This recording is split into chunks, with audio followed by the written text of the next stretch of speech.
Hi, I'm Liz Larson with the Cognomovement Systems. Cognomovement is currently conducting a study on the subject of peripheral neuropathy. Doctors like Dr. Harold Lemke, who is in this following video, are part of this study. We are also doing the study in conjunction with Foundation for Peripheral Neuropathy and the Western Peripheral Neuropathy Association, who are working with support groups and the Cognomovement system. If you are a doctor who would like to be considered to be part of this study, please contact us at info@cognomovement.com. If you are a person who is part of a peripheral neuropathy group who would like to use the Cognomovement system as a part of the study, please contact us at info@cognomovement.com. Cognomovement cannot say that it cures any named disease. Thanks for watching, and I hope you enjoy this interview with Dr. Harold Lumke. Hi, Harold. Thanks so much for meeting with me today. That's very cool to meet you, especially if we are across oceans, right? I know. I haven't seen you in so long. Last time I saw you was actually during your practitioner training, I think, right? Or was it Yeah, it was definitely quite some time ago. Last year.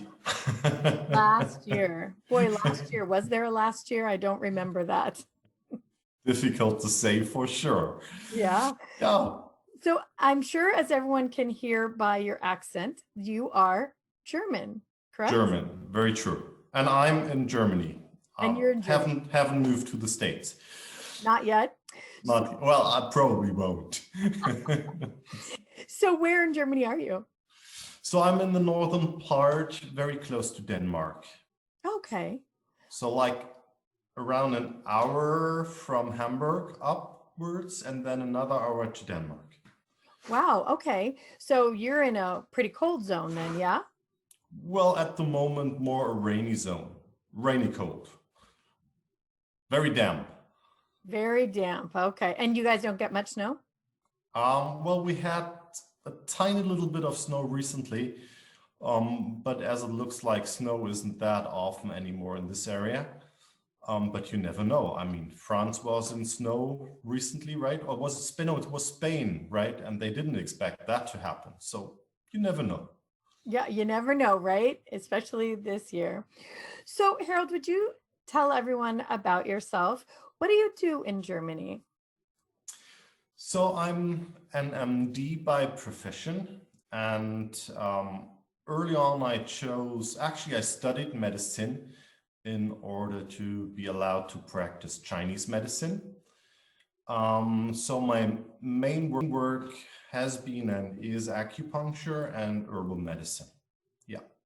And 2 years ago, I started with microcurrent medicine. So I'm always looking into fields in order to help me treat my patients better. So you have a full practice there in Germany then with acupuncture? Absolutely, absolutely. I mean, right now in the lockdown, everything is cut down and, patients stay home. But it's still running.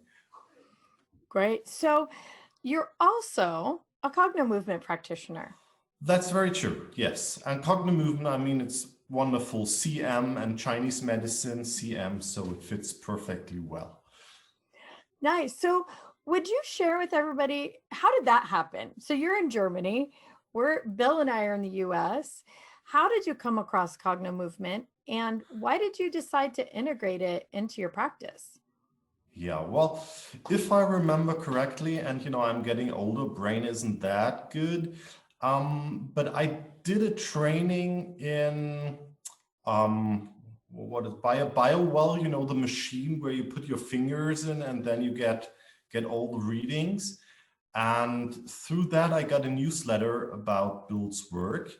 And I got caught by the combination Cognomovement and polyneuropathy, because I do have quite a few polyneuropathy patients, and I haven't been able to help them as well as I wanted to. So that caught my attention, and then I signed up straight away. Oh, so you saw Bill in the BioWell. There was a worldwide BioWell conference, correct? Well, no, I did a training, an online training on bio, and after that, I got a kind of newsletter email regarding Cognomovement and polyneuropathy. So I think that was a connection. Oh, that was the And connection. so I jumped on the train. Got it. Yeah, right. I remember you from that training. That's where we met in the first place. Yeah. Yeah. Yeah, that was great. So, uh, have you used Cognomovement for yourself personally since then? Well, to be honest, I've been using it mainly with my patients. And, somehow it's a treatment for yourself every time, is it? I mean, your eyes rolling and all that stuff. You're doing it with the patients in order for them to roll. So you're always involved.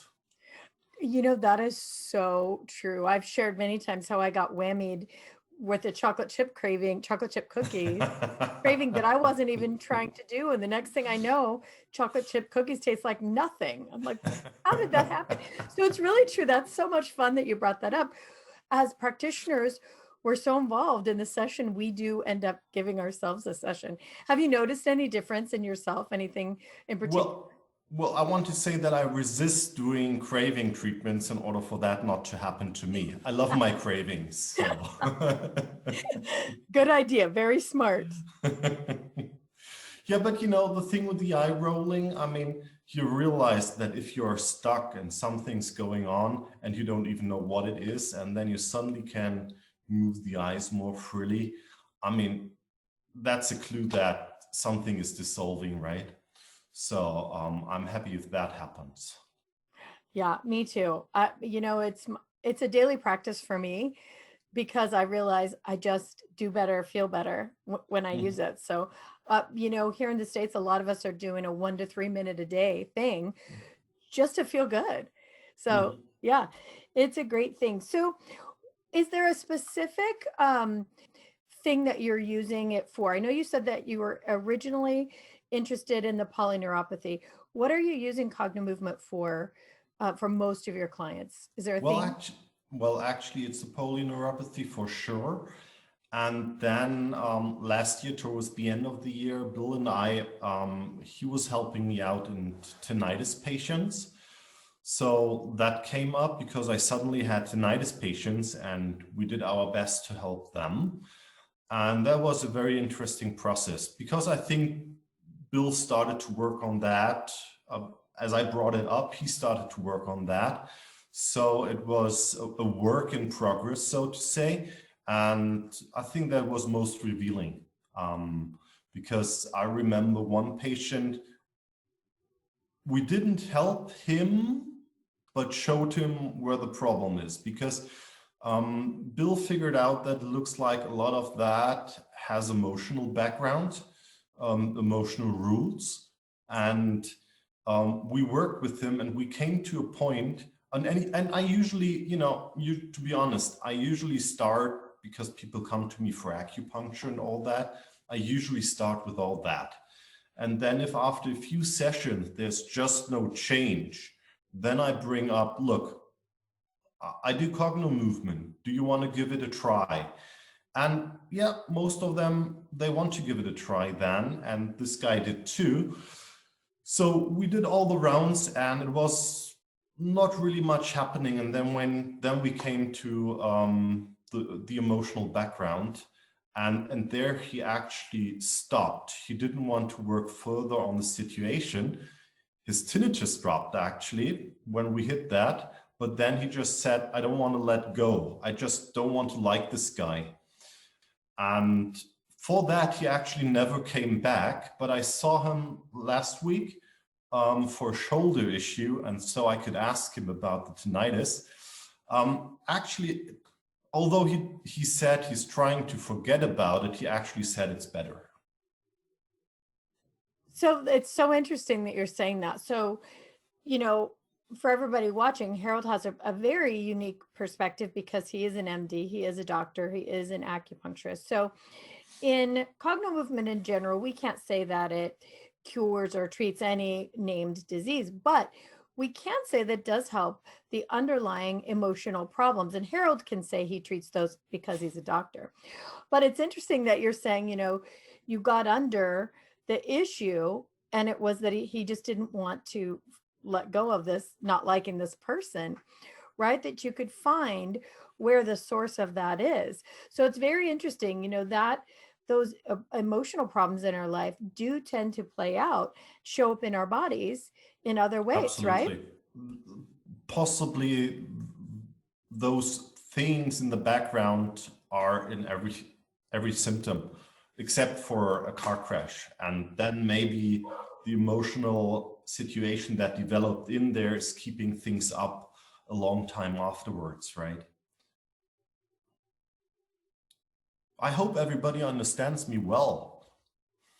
We can understand you just fine. You're doing Good. amazing. It's interesting that you brought up like a car crash.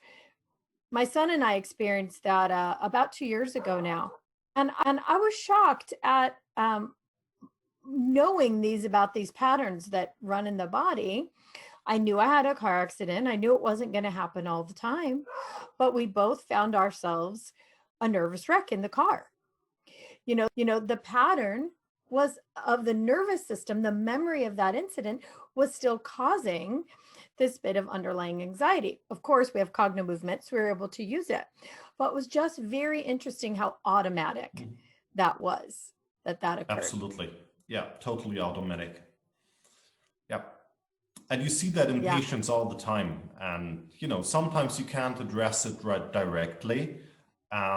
Sometimes you can just ask and it's so clear. Yeah.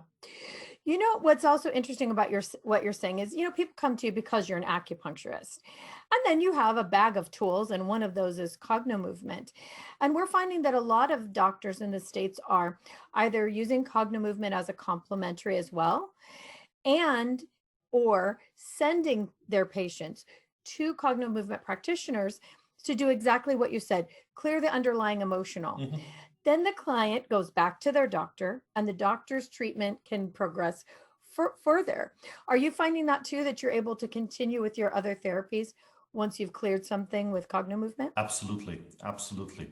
And, it's always, I think with most therapies, you can hit a kind of plateau. And then you bring something new in that changes the frequency in the treatment, right? And you open people up for the next step. Yeah, that's very true. So I'm so excited I get to ask you this question. Oh. So because you're a doctor, you know these things. No. So, yeah. Here, I'm going to put you on the spot. No, so have you ever found, with acupuncture or another therapy, like you said, you can hit a plateau. Do you think, in your opinion, that maybe it's the nervous system getting used to what you're doing and kind of put a little block? Getting used to what I'm doing. Well, every stimulus creates in patients at one point in time, or can at least create, well, I know you, you don't have to continue further. Yes, that can happen for sure. And the Cognomovement helps to break patterns. I mean, that's the obvious bonus, right? And there's a reason I started with that. Well, there's a reason I started with it, but there's more a reason to keep on continuing with it. Yeah. Well, I notice, even in session for myself, people will put their, start to put their hands together or fold their arms. I can see their nervous system wanting to block, not wanting to move forward because the body likes its patterns. It does it for a reason. For sure. And so even with Cognomovement, because it's such a beautiful pattern interrupt, we're able to get around the body blocking. But I could see that in, traditional therapies where all of a sudden the body might be like, excuse me, I'm not really ready to let go of that pattern. Like your client said, he wasn't. He verbalized it. So it's very interesting to me. Yeah. Well, it was fascinating to see because he realized that is the issue because there was a sudden change in the tinnitus, right? There was a drop. He could verbalize that he felt that and that it's an interesting process, but he just doesn't want to let go. So, I mean, that was really a good story and a good case to actually have and see. And I just wished he'd come back, but well, for some reason, he just couldn't let go, as he said. And at some point, he might choose to. And I think that's the beautiful thing. Now he knows it's a choice. Yeah, he for sure knew it's a choice. Absolutely. And the thing is, I knew too. Yeah. No other case has been that revealing to me. I mean, we did sessions, for craving and all that. And, with the craving, I think, okay, so what? But, with tinnitus, which is really hard to change. I mean, acupuncturists tend to say it's a 50-50% chance. And we had been doing like 6 treatments and there was nothing moving. And that moved it. So that was a really good thing to see.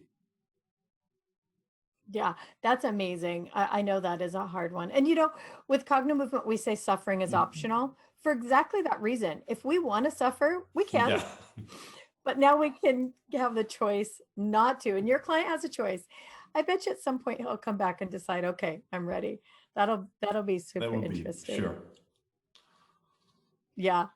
So it makes sense why you wanted to become a practitioner, another tool in your toolbox to move people forward. Do you have a favorite story, a client that really impressed you beyond the tinnitus one where something changed that you just didn't expect it Well, to? you say peripheral neuropathy, right? So that was a peripheral neuropathy patient. I think she is already 90. And, again, one of those cases, I think she's now, it's been the 96th treatment she came to recently. And she always tells me, look, now today is the 80th treatment. And all because of the polyneuropathy. And we just couldn't get anywhere. I was doing acupuncture, I was doing microcurrent medicine, I was doing laser therapy, everything in my toolbox I had, which is known to be able to help peripheral neuropathy. It just didn't cut it. And this was one of the training cases Bill helped me with during a training. And that day she went out and, she was just blown. She said, this works. And she had more balance. She had more feeling in her legs. She could stand for extended periods of time before having to lie down. And, that was just cool. That's really cool. It's really cool when you can make change for somebody in that age group. You kind of tend to think that, well, they're where they're at, they're old, they can't change anything. But when you can change something for them and dramatically enough where her balance is better. I mean, think about balance for an older Absolutely. person, how important that is. Absolutely. That's really cool. So did that last for her, or does she need to continue to follow up with that? Well, I mean, it's been a very long-standing issue, and so we have to continue with that. Yeah, but Really? it helped, and then she started looking up Cognomovement and all that, and then she came back with more information on it than I had. So Oh, that's hilarious. That's fun though. I love it when, a client is interested enough to go out and look it up and come back and give you information. Absolutely. Yeah. Is there, if for anybody watching who is either just kind of curious about it for themselves or maybe wants to do it in a practice, is there any word of advice you could give anybody in considering training in cognitive movement or even just learning about it? Well, you just have to do it as always. It's, I had a teacher who said it's Nikeism, right? Probably I'm not allowed to put up ads, but it's Nikeism. Just do it. So. Yeah, that's true. Well, thanks so much for sharing with us all of this. I mean, it's so interesting from your perspective of being a doctor and using it as a tool in your practice. I mean, that's not something everybody gets an inside look at every day. Yeah. Yeah, it helps sometimes, Yeah. but it can block you too. Being a doctor, you mean? Yeah. Well, We tend to be too much in our heads for sure. And I mean, this is a body-based cogno-based system, and you have to get out of your head in order to, don't just judge it, just do it, you see. There we are. Yeah, it is one of those things that you really have to experience for yourself before you can really understand Yeah. what it's all about. And I would say the same thing for people to get out there and give it a try. Personally for me, even though, I'm a co-developer of it, I'm still amazed every day at what I can create for myself and for my clients. So, that amazement factor never seems to wear off for me. Great. Yeah. So, Harold, if people wanted to come and see you, if they're nearby in Germany, can they come see you in person? Well, as medical doctor, even right now in the lockdown, we are allowed to treat. So everybody who wants to come can come. And if they are longer distance, it's always an option by now to do a Zoom or a Skype session. So we could arrange that for sure. And that might be a good idea if you're somewhere in Europe, because of the time change might be much easier than seeing someone in the States. So people can find you through the cognomovement.com website. You're listed as a practitioner, yes. Perfect. And can they email you directly as well? Email is probably the easiest thing to contact me. And usually I tend to respond in between 24 hours. Shouldn't I, please just write again. So just in case you are in the spam folder or something, just repeat the question. Okay. And so people can definitely come to you to see you as for acupuncture. Could a person come see you as a Cogno movement practitioner if that's what they wanted to do? As a practitioner? Oh, me as a practitioner. Yeah, you for as sure. a practitioner. Yes, absolutely. Absolutely. Sure. Acupuncture, cognitive movement, laser therapy, everything they want. Okay, great. So all of those things, or any one of those things, they can get a hold of you and come have a session. Yeah. Absolutely. Even herbal prescriptions, but cognitive movement for sure. That's interesting because in the States, we don't have herbal prescriptions. So you can come see Harold in Europe for herbal prescriptions as well, and Cogno movement. Absolutely. That sounds fantastic, Harold. Okay, thanks so much. We'll make sure that everybody has your email address and all your contact information. And Wonderful. again, cognomovement.com, you can find Harold as a practitioner as well. Yep. Thank you, Liz.